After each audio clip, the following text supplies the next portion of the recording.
25,20,00,000 rupee দিয়ে এটা আমি কি কিনেছি? দলের জন্য একটা বোঝা।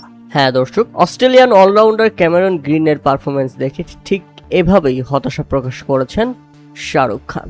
কলকাতা নাইট রাইডার্সের কর্ণধার কলকাতা নাইট রাইডার্সের এবারের পারফরমেন্স শুরুতেই যাচ্ছে তাই। পরপর 2 ম্যাচ হেরে এমনিতেই মন ভালো নেই শাহরুখ খানের। তার মধ্যে আবার একটা ম্যাচেও সুবিধা করতে পারছে না ক্যামেরন গ্রিন। সর্বশেষ 3 ম্যাচের পারফরমেন্স যদি আপনি দেখেন, মুম্বাইয়ের বিপক্ষে 10 বলে 18, হায়দ্রাবাদের বিপক্ষে 2 বলে 2 এবং সর্বশেষ পাঞ্জাব কিংসের বিপক্ষে 2 বলে 4 রান করে আউট হন ক্যামেরন গ্রিন।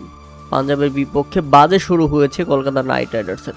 মাত্র 16 রানের মধ্যেই তারা হারিয়ে ফেলে 2 উইকেট। শুরুতেই যখন এমন বাজে অবস্থা গ্যালারি থেকে উপভোগ করতে হয়েছে কলকাতা নাইট রাইডার্সের কর্ণধার শাহরুখ খানকে, ভাগ্যিস এ ম্যাচে বৃষ্টি এসেছিল এবং শেষ পর্যন্ত বৃষ্টির কারণে ম্যাচটি ড্র হয়ে গেছে। ম্যাচটি পরিত্যক্ত হয়ে গেছে, পয়েন্ট ভাগাভাগি করে দেওয়া হয়েছে, আর বৃষ্টির সুবাদেই মূলত একটা পয়েন্ট পেয়েছে Kolkata night Riders.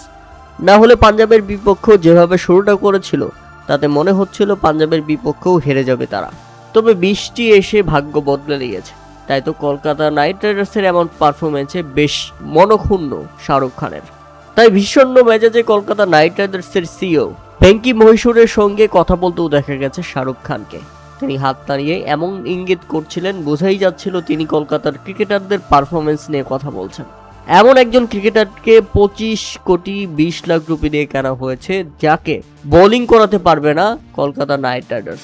Australian cricket board থেকে বলে দেওয়া হয়েছে ক্যামেরন গ্রিনকে শুধু ব্যাটিং করানোর জন্য খেলাতে পারবে কলকাতা নাইট রাইডার্স, তাকে দিয়ে বোলিং করানো যাবে না।